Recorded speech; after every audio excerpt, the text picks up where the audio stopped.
petits mugs, aujourd'hui on va faire des pandas. Ce matin, du mignon, en voulez-vous, en voilà. On va y aller tranquille, de toute façon c'est un sketchbook morning, donc je suis tranquille. J'ai vraiment envie d'utiliser l'aquarelle aujourd'hui, ça fait un moment que je ne l'ai pas utilisé et mes couleurs me manquent. On y va.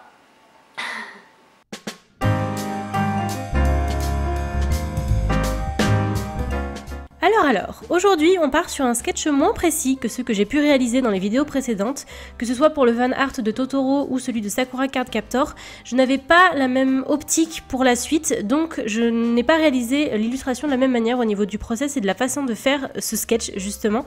Là je savais que j'allais partir ensuite sur du Pentel Brush Pen et je savais que j'allais laisser faire un petit peu la pointe brush. Je m'explique, quand j'utilise le stylo bic pour faire le line, le stylo bic c'est quelque chose que je peux vraiment contrôler, la pointe est assez fine et du coup c'est vraiment quasiment comme si j'utilisais un crayon en fait, alors que quand c'est une pointe brush comme celle du Pentel Brush Pen, les déliés se font avec le pinceau et on peut un petit peu moins, on peut contrôler évidemment hein, quand on connaît bien son médium etc, mais les déliés se font avec la pointe du pinceau et ce n'est pas la même façon d'utiliser l'outil et ce n'est pas le même contrôle, c'est un contrôle différent, donc le sketch également se fait différemment. En tout cas je prends ça en compte quand je fais mon sketch, ce qui a été le cas aujourd'hui.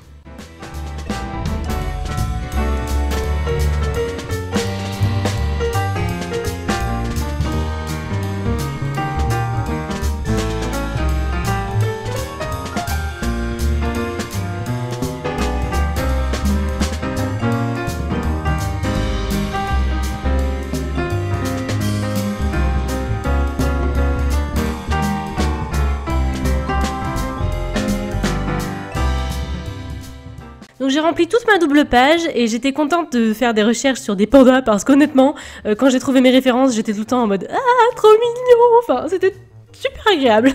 Et d'ailleurs, c'est la première fois que je dessinais des pandas et honnêtement, je me disais, quand j'ai commencé à dessiner, quand je savais que j'allais faire des pandas, je me disais « Bon, si ça ressemble à des pandas, c'est déjà bien. » Et honnêtement, ça va. Enfin, je trouve que ça va. Enfin, ça s'est plutôt bien passé, j'ai même pris beaucoup de plaisir à réaliser ces pandas. En plus de ça, j'ai compris pourquoi est-ce que le Pentel Brush Pen avait autant de succès parmi les illustrateurs. Plus ça allait, et plus je prenais plaisir à utiliser ce médium. J'ai eu beaucoup de difficultés l'année dernière à comprendre comment ça marchait, et là en fait je me suis plus laissée aller dans l'utilisation du Pentel Brush Pen, et je me suis un peu décoincée, parce qu'à chaque fois que j'utilisais le Pentel Brush Pen avant, c'est comme si j'étais un peu trop timide et j'essayais d'aller doucement et en gros ma patte j'essayais de la déformer pour faire en fonction de ce que j'avais vu, de la façon dont j'avais vu d'autres illustrateurs l'utiliser, et en fait je ne donnais pas assez d'attention à la façon dont instinctivement j'aurais eu peut-être envie de l'utiliser, ce que j'ai fini par faire, et en fait c'était génial.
Le truc le plus difficile avec le Pentel Brush Pen, c'est de se lancer, parce que le trait, une fois qu'il est posé, est très noir, et on a le contrôle du brush comme un pinceau en fait, donc le trait n'est pas comme avec le bic comme je l'ai expliqué juste avant, et du coup au début c'est un petit peu dur parce qu'on n'est pas vraiment sûr de soi, mais plus ça va, plus on prend l'habitude, et en fait c'est comme le vélo, au départ il faut ramer un peu, et puis une fois que c'est lancé, wouhou, c'est la fête.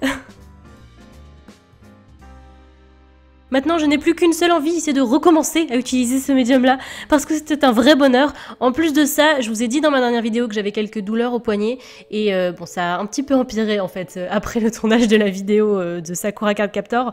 Mais le Pentel Brush Pen ne demande pas trop d'efforts de ce côté-là, puisque c'est un outil avec lequel il faut être plutôt doux, et c'est plutôt bien pour mon poignet. Donc le bic, je vais le mettre de côté pendant quelques temps, et on va se concentrer sur des outils plus doux à l'utilisation.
Il y a un moment où toute ma page était uniquement en noir et blanc et en fait j'ai beaucoup aimé le rendu comme ça. Je me suis même demandé si j'allais finalement utiliser l'aquarelle en même temps qu'il se dit qu'il va utiliser des couleurs en aquarelle sur des pandas.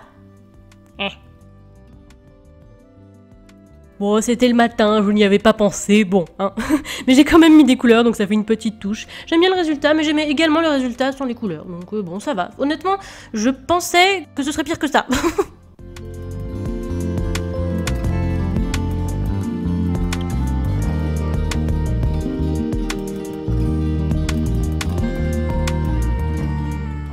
La vidéo se termine doucement, j'espère qu'elle vous a plu, j'espère que ces pandas vous plaisent à vous aussi. Si vous avez des idées pour les thèmes des prochains Sketchbook Mornings, n'hésitez pas, hein, ça pourra mettre des petites graines dans ma tête et puis si ça se trouve un matin je vais me réveiller et me dire ah bah tiens si je faisais ça. Donc voilà, n'hésitez pas à laisser des idées dans les commentaires. Moi je vous fais plein de bisous, vous pouvez vous abonner si la vidéo vous a plu et si vous avez envie de voir un petit peu les nouveautés qui arrivent sur la chaîne petit à petit. Je vous dis à la prochaine et passez une belle journée.